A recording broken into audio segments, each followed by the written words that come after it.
Attendez. Jour de match, Barça contre Francfort. Aujourd'hui, il n'y aura pas 10 000 calculs à faire. Faudra s'imposer. L'heure de la revanche a sonné. Comme mon frérot Friki m'a dit ce matin en privé, ni oubli, ni pardon. Ce soir, c'est la guerre. Et pour tous les Barcelonais qui sont pas dans le thème et qui ont l'air d'avoir oublié ce match de Ligue Europa au Camp Nou, avec plus de 30 000 supporters allemands au Camp Nou, alors que normalement, ils avaient le droit à seulement 5 000 places. Et en supplément, la cerise sur le gâteau avec ce tweet dans les dernières minutes du match. Carrément, je rigole tellement le tweet, c'est une folie. Des supporters du Barça souhaitent quitter le Camp Nou, mais les supporters de Francfort bloquent les escaliers et... Pardonnez-moi, c'est trop une dinguerie, je vais reprendre. Bloquent les escaliers et les obligent à regarder la fin. Ben la vérité que ce soir, on va voir qui va bloquer qui. Lors de leur dernier match, ils ont perdu 6-0, hein. Intéressant. Et ce soir, pour la revanche, s'il te plaît, Hansi Flick, dis aux joueurs de se préparer. Premièrement, parce que c'est la revanche. Deuxièmement, parce que c'est le premier match de Ligue des Champions au Camp Nou depuis le retour. Et troisièmement, Hansi Flick, parce que c'est une équipe allemande. Donc ce soir, vraiment, faut gagner. Et pour cela, voici la compo probable. Alors pour l'attaque, on partirait sur du Rafinha, Ferran, Lamine Yamal. Pour le milieu de terrain, De Jong et Pedri dans le double pivot et Fermin Lopez en 10. Et pour la défense, Balde, Gérard Maldini, Koubarsi, Eric Garcia et Johan Garcia dans les buts. Bref, en tout cas, rendez-vous ce soir pour le match qui sera à 21 h. Et s'il vous plaît, le Barça, pas le droit à l'erreur. Le groupe est presque complet. Fermin, De Jong, Rooney, Rashford, Dro, Bernal, Koubarsi, Gérard, Christensen, Marquez, Torrent, Garcia, Rafinha, Eric. C'est qui derrière? Lamine Yamal, Jules Koundé, ça flotte béninois. Ferran, Pedri, Casado, Balde. Avec le retour de Ter Stegen, qui pourrait être convoqué demain. À l'infirmerie, actuellement, il reste Olmo et Gavi. C'est tout.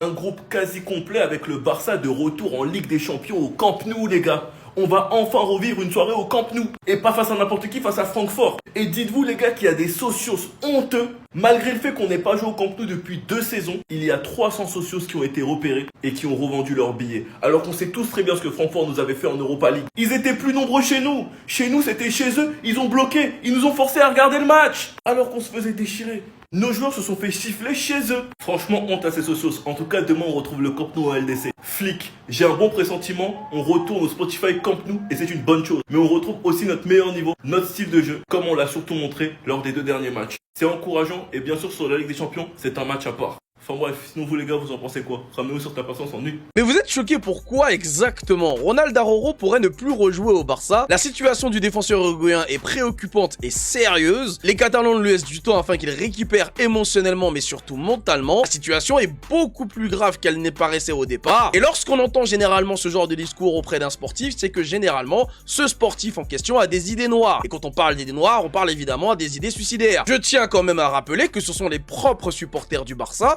qui ont mis leurs joueurs dans un état de dépression. Parce que c'est culturel au Barça. Lorsque cette communauté n'est pas d'accord avec vous, elle n'est pas contente de quelque chose qui touche à leur club, ils pratiquent le harcèlement. Et le harcèlement de masse. Lorsqu'ils harcèlent des créateurs de contenu comme moi par exemple, ça vous fait marrer. Maintenant, qui vous dit que moi aussi, j'ai pas pensé à mettre fin à mes jours? Ah, là bizarrement, ça devient moins drôle. Cette communauté est connue et réputée pour être la plus toxique du football. Ils pratiquent le harcèlement pour obtenir ce qu'ils veulent, car ils savent qu'ils sont plus nombreux que la plupart des autres communautés, et c'est par le harcèlement et par la violence qu'ils veulent faire taire les personnes qui disent les termes sur leur club. On est à la limite de la pratique sectaire, mais absolument personne ne veut en parler, parce que justement, tout le monde a peur de cette communauté. Ce qui se passe donc avec Araujo n'est donc que la suite logique finalement de leur comportement habituel, et vous allez voir que si demain il met fin à ses jours, il y a des supporters qui vont célébrer. J'en suis arrivé à un état d'esprit où si demain, j'apprends le décès d'Araujo, c'est pas une mauvaise nouvelle. Je vous le dis, les gars, j'en ai rien à foutre. Je vous le dis, les gars.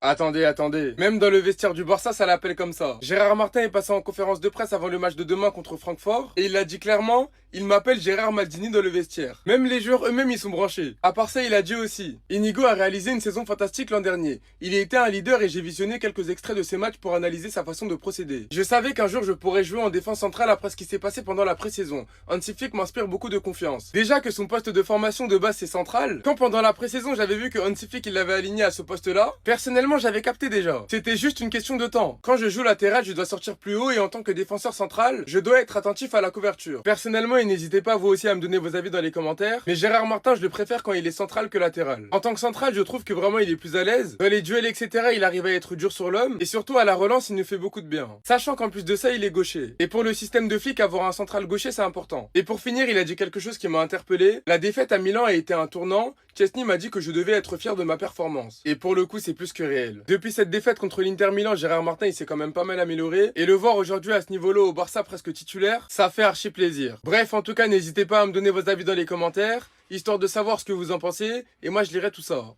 Les frères, j'ai besoin de vous pour m'adresser à Jules Koundé en personne. Maintenant qu'on a la garantie qu'il est actif sur les réseaux, vous avez très certainement tous vu cette information passer. Jules Koundé a échangé avec Hansi Flick après l'affaire Araujo pour lui demander d'être repositionné en défenseur central, expliquant qu'il s'y sent plus à l'aise. Bon nombre d'entre nous étions contents. Malheureusement, l'info n'aura pas duré longtemps.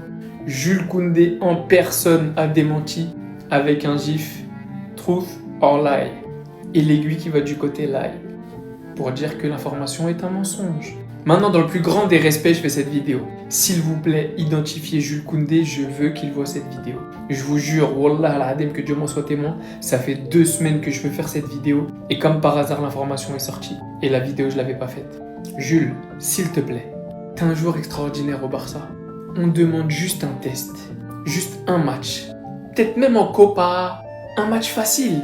Même un changement en cours de match, juste pour voir. Refais-nous un test dans l'axe, s'il te plaît. C'est là où tu as commencé ta carrière. Je comprends totalement qu'en équipe de France, dans l'axe c'est bouché, c'est plus intéressant de jouer à droite parce que c'est là-bas que tu es titulaire. Que le duo avec Lamine Yamal, il fonctionne très très bien, même si cette saison c'est un petit peu moins bien que la saison passée. Mais je reste persuadé que c'était dû un petit peu à pas des pépins physiques, mais à une fatigue, une surcharge. Mais dans un monde idéal, moi et je pense beaucoup de Barcelonais, on rêverait éventuellement d'un transfert avec un latéral droit et une charnière Jules Koundé et qui vous voulez. Koubarsi, Gérard Martin, peu importe. Je pense que dans ce système, on a plus à gagner avec Eric Garcia à droite et Jules Koundé dans l'axe, dans l'état actuel des choses. En tout cas, moi je demande juste un test. Donc s'il te plaît Jules, je t'ai déjà contacté en DM sur un autre réseau. Por favor, un petit entretien avec tonton Flick et tu lui dis on fait juste un test. Une période d'essai, 90 minutes. Aujourd'hui, c'est bel et bien Gérard Martin, vous ne rêvez pas, qui était en conférence de presse d'avant-match. Je vais vous dire leur déclaration en conférence de presse, mais une nouvelle importante, Ter Stegen est de retour, mais Flick a tenu à mettre les choses au clair, on en parle tout de suite.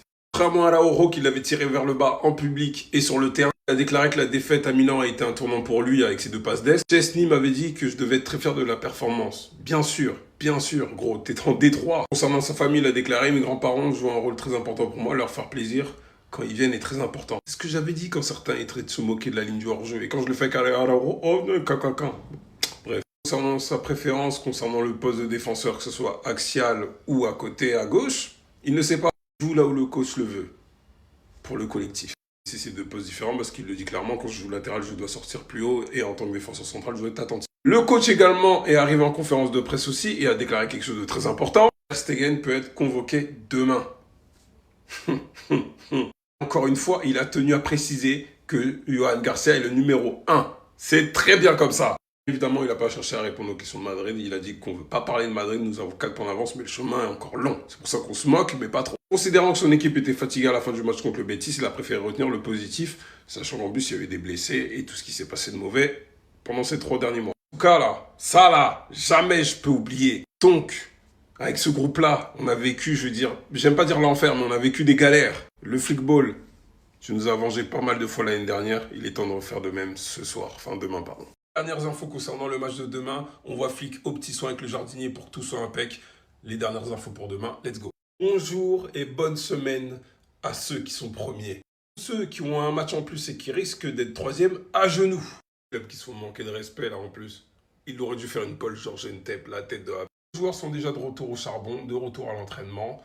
Il faut botter Francfort. Voilà, il faut finir dans le top 8 et se venger de Francfort.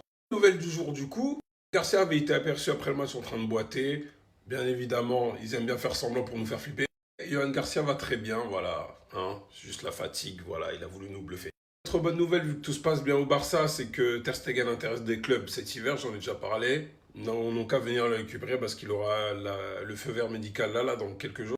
Pas d'infos encore sur le 11 de départ, mais on sait que Lewandowski n'a pas joué ce week-end, et tant mieux pour nous. Rafinha non plus, ce qui veut dire qu'ils seront à 100%.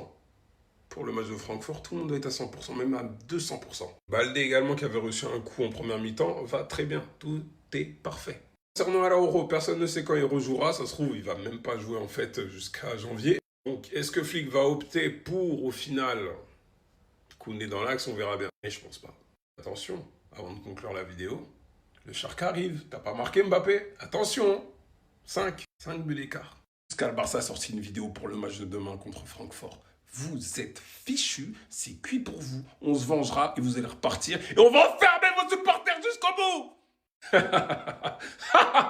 Demain Même pour Classico, je crois qu'il faut pas des trucs comme ça. Le rendez-vous est acté. Demain, petit Tahagar reviendra un jour. Et ce jour, c'est demain. Pour un match d'Europa League qu'on a perdu contre Francfort, ouais, c'est une dinguerie. Au Camp Nou, jour de vengeance, de vendetta, c'est l'un des derniers clubs qui nous a fait du mal. On s'est pas encore vengé. Cette fois-ci, il y a un dictateur allemand au club. Cette fois-ci, on a un Shark qui est plus fort que Vinicius désormais, alors qu'il lui avait dit de se taire il y a quelques années. On a celui qui contrôle le milieu de terrain, le meilleur milieu du monde depuis, allez, presque un an et demi. Tandis que le camp en face, qui avait profité de nos malheurs. D'ailleurs, on a une vidéo sur Madrid. Francfort, vous avez perdu 6-0 contre Leipzig. Alors, Flick et les siens, j'en attends même un 10-0, quoi. Parce que quand il fallait grailler ce qui était potable, on a été là. On n'est pas parti supporter le PSG ou Manchester City. On est resté guetter, les convoquer. On fait match nul un partout là-bas. Ils mènent 3-0 et remontent dans le temps additionnel. Flemme de prendre la photo encore une fois. Mais le petit Tahagar reviendra un jour. À bientôt. À demain.